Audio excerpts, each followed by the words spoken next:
एक बार ध्यान रखिएगा, किसी भी महान निर्माण में अच्छा खासा समय लग जाता है। कई बार यूट्यूब पे मुझे बहुत ही अजीबोगरीब कमेंट आते हैं, अरे टू द पॉइंट बात करो, 1 साल का कोई तरीका बताओ। ये यूपीएससी देने जा रहे हो भाई। कई बार मैंने 2-3 अच्छी बुक्स के नाम बता दिए, अरे ये बताओ कोई एक सिंपल सी, इतना तो पढ़ेंगे तो कैसे आईएएस बनेंगे। तो ये जो बातें हैं, ये आपको बता रहा है कि आप माइंडसेट जो है वो आपका प्रिपेयर नहीं है।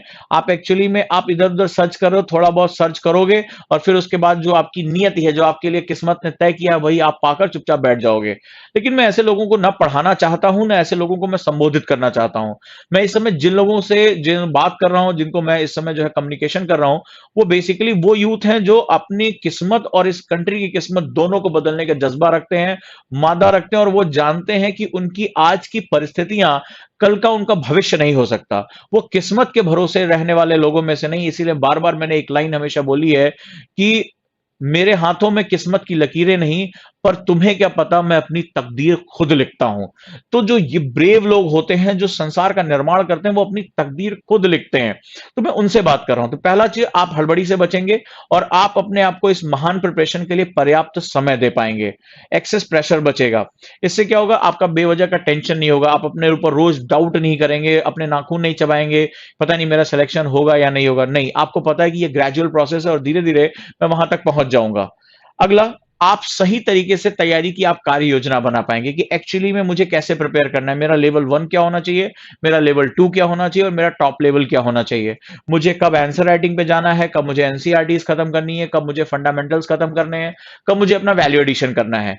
तो इन सब चीजों के लिए आप सही ढंग से कार्य योजना बना पाएंगे। और आपको ये बात पता होगी, सूजू ने बहुत पहले एक बुक लिखी थी, आर्ट ऑफ वॉर।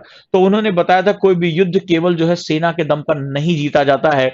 किसी भी युद्ध को जीतने के लिए उसकी कार्य योजना नहीं, रणनीति बहुत इंपॉर्टेंट होता है। रणनीति जितनी सटीक होगी, साहस अगर आपके पास होगा, तो आप बड़े से बड़ा युद्ध भी जीत जाएंगे।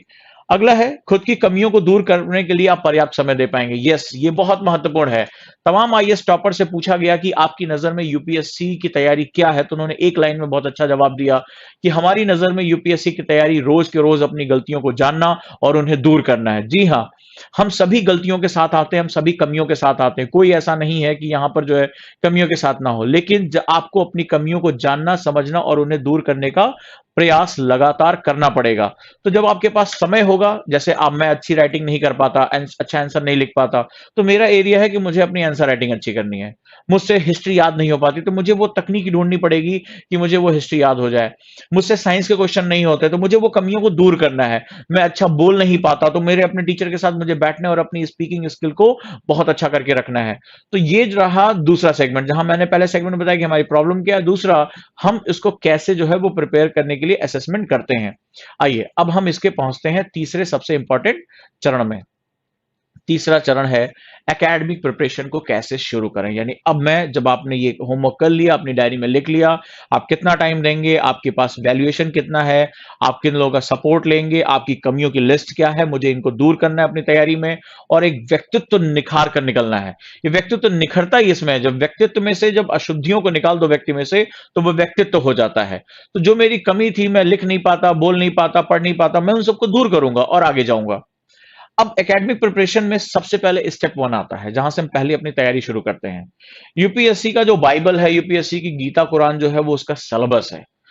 सिलेबस जो कि हमारे सामने प्रिंट फॉर्म में आता है, GS paper 1 2 3 4, optional paper 1 and 2, ये हमारे सिलेबस के रूप में आता है। प्री में कुछ बेसिक पॉइंट दिए हुए हैं। पहला है, सिलेबस को पहले पढ़ना, फिर उसको अच्छी तरीके से समझना और फिर उसको न्यूज़पेपर के साथ जोड़ना। ये स्टेप्स होते हैं। तो जो आपके पेपर हैं, जैसे सपोज दैट पहले तो मुझे सिलेबस के साथ इन्वॉल्व हो जाना चाहिए। जैसे मैं रेगुलर जो है, वो जो मेरा टेलीग्राम चैनल है, ओजांग आईएएस एकेडमी, जिसका लिंक इस वीडियो के नीचे दिया हुआ है, और हजारों की संख्या में मुझसे बच्चे जुड़े हैं, मैं उसमें लगभग हर हफ्ते जो है वो बार बार सिलेबस को जो है वहां पर मैं भेजता रहता हूं पीडीएफ फॉर्मेट में, ताकि आप एटलीस्ट को पढ़ना शुरू करो। तो पहली बात तो सिलेबस को अच्छी तरीके से समझो कि बेसिकली जो टॉपिक है, अर्बनाइजेशन, गरीबी, disaster management, internal security, Naxalites हमला जो हुआ है, नॉर्थ ईस्ट का जो इशू है, कृषि का जो मुद्दा, वो बेसिकली पेपर में कहां कहां बिखरा हुआ है। दूसरा, जो भी बातें आ रही हैं मेरा सिलेबस, मुझे न्यूज़पेपर के साथ उसको जोड़ना आना चाहिए। जब मुझे सिलेबस की पकड़ हो जाए, उसके आर्थिक जो उसके विकास हैं, जो उसका सेगमेंट्स, उसके जो क्राइटेरिया मुझे समझ में आ जाए, तो जब मेरे पास सुबह न्यूज़पेपर आए तो मैं पेन उठाऊँ और उसके ऊपर लिख दूँ ये जीएस पेपर 3 है, जीएस पेपर 1 है, जीएस पेपर 2 है, मैं उन खबरों को लिखना शुरू कर दूँ। अगर मैं इस स्तर पे कर पाता हूँ तो मेरी तैयारी की सही शुरुआत यहाँ से हो जाएगी, यानी हर पल, हर खबर मेरे लिए जो है सिलेबस के हिस्से के रूप में जुड़ती चली जाएगी। मैं केवल वही चीज़ें पढ़ूँगा जो मेरे सिलेबस के लिए बहुत महत्वपूर्ण है। स्टेप 2, स्टेप 2 होता है हुकिंग बोलते हैं इसको। आपको सबसे पहले जाना है और प्रीवियस ईयर पेपर लेकर आना है। यानी मार्केट में अरिहंत है, विशाल पब्लिकेशन, तमाम पब्लिकेशन अवेलेबल हैं। तो उसमें 2 स्टेप लेकर आना है। अगर आप अभी कॉन्सेप्टर बैच के लिए जा रहे हो यानी अभी आपको 2 से 3 साल हैं, तो आप पहले ऑब्जेक्टिव क्वेश्चन यानी प्रीवियस ईयर जो प्री के क्वेश्चन हैं उनको लेकर आओगे। अगर आप 1 साल, 2 साल के अंदर तैयारी करना चाहते हो, एग्ज़ाम देने जा रहे हो तो आप प्री कम मेंस दोनों लेकर आओगे और इनको आप थॉरोली रीड करोगे। आप रीड करोगे, आपको लगेगा साहब मुझे तो मैंने कभी हिस्ट्री नहीं पढ़ी, साइंस नहीं पढ़ी तो मुझे कैसे पता होगा? सिर्फ आप क्वेश्चन पढ़ो और क्वेश्चन पढ़ते समय क्वेश्चन पढ़ने के साथ-साथ उसके ऑप्शन पढ़ो, आंसर पढ़ने की ज़रूरत नहीं है। और देखो कि इस टॉपिक पे क्या क्वेश्चन पूछे जा रहे हैं, गांधी पे क्या क्वेश्चन बना, नेहरू पे क्या क्वेश्चन बना, पृथ्वी की भूप्रपटी पे क्या क्वेश्चन पड़ा, इकोनॉमिक एग्रीकल्चर पे क्या क्वेश्चन बन रहा है और क्वेश्चन के नेचर को समझने की कोशिश करो बार-बार और उसको कम से कम 3 से 4 रीडिंग करो, बार-बार पढ़ो कि कैसे क्वेश्चन आए हैं। तो ये क्या होगा तुम्हारे दिमाग में इसमें हुकिंग तैयार हो जाएगी, हुक जैसे कहते हैं ना खूंटी, वो तैयार हो जाएगा। आप यहाँ पर खूंटी तैयार कर रहे हो। अब जब ये खूंटी तैयार हो जाएगी, आपको क्वेश्चंस का नेचर समझ में आना शुरू होगा कि क्या किसी टाइप के क्वेश्चन दोहराए जा रहे हैं, क्या क्वेश्चन की जो लैंग्वेज है वो किस तरह से, जब आपको ये आ जाएगा, तब आप स्टेप 3 में स्टडी करना शुरू करोगे। अब यहाँ पर आपको अपने आप को 2 हिस्सों में बाँट दो अपनी तैयारी को। पहला हमारा कॉन्सेप्टल स्टेज होगा। कॉन्सेप्ट का मतलब अवधारणा बनाने वाला स्टेज। जब मेरे फंडामेंटल मेरी नींव तैयार होनी चाहिए। अब मैंने प्री के क्वेश्चन पढ़ रखे हैं, मुझे बेसिक पता है कि इसमें ये क्वेश्चन पूछे गए थे। अब यहाँ पर बेसिकली जो कॉन्सेप्टल स्टेज होता है वो बेसिकली जो हमारी फंडामेंटल बुक्स है एनसीईआरटीज़, खासतौर पे नई एनसीईआरटी, इसके लिए मैं कई बार वीडियोज़ बना चुका हूँ। आप चाहें तो चैप्टर बाय चैप्टर जाकर देख सकते हैं प्लेलिस्ट में एनसीईआरटी की, हमारे इस यूट्यूब चैनल पे। दूसरा एनआईएस जो है वो नेशनल ओपन स्कूलिंग जो होता है, वो वहाँ पे उसकी किताबें बहुत अच्छी और बहुत ऑथेंटिक होती हैं और तमिलनाडु बोर्ड जो आजकल बहुत फेमस हो गया है, चूँकि साउथ के स्टूडेंट जो है डोमिनेट कर रहे हैं, तो उसकी वजह से आप जो है वहाँ पे जा सकते हो। तो ये कॉन्सेप्टुअल स्टेज है, चूँकि इनकी बुक्स की भाषा बहुत सरल है और इन किताबों का जो मकसद है, वो बेसिकली आपको सिखाना है। याद रखिएगा कई बार हम हड़बड़ी में हमें लगता है कि ये वाली विपिन चंद्रा पहले पेज से लास्ट पेज तक पढ़ डालें तो मेरा सिलेक्शन हो जाएगा। किताबें पढ़ने से सिलेक्शन नहीं होता, किताबों के अंदर लिखी गई बातों को समझने से सिलेक्शन होता है। ये एग्ज़ाम समझ का एग्ज़ाम है, ये कोई यूनिवर्सिटी का एग्ज़ाम नहीं है कि पिछले 4 किताब पढ़ ली, 4-5 साल का पेपर सॉल्व कर लिया और आपको जो है पासिंग मार्क मिल जाएँगे, आप फर्स्ट डिवीज़न आ जाओगे। यहाँ फर्स्ट डिवीज़न और सेकंड डिवीज़न का खेल नहीं हो रहा है।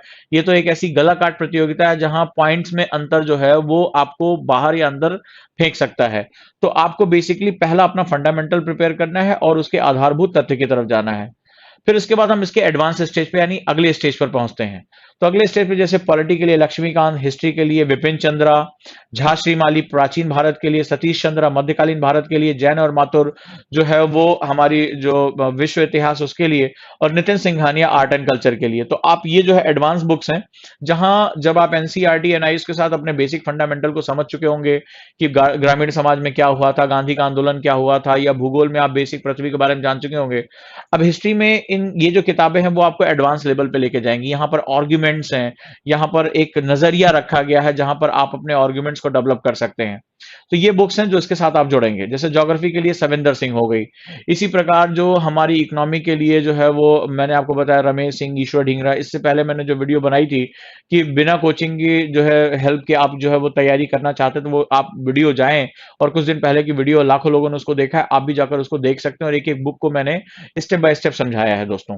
तो ये बेसिक जो है वो हमारी बुक्स हैं, इस प्रकार हमें तैयारी करनी है। तो ये मेरा जो प्रेजेंटेशन था वो बेसिकली इसी बात को लेकर था कि आप इसको कैसे प्रिपेयर कर सकते हैं।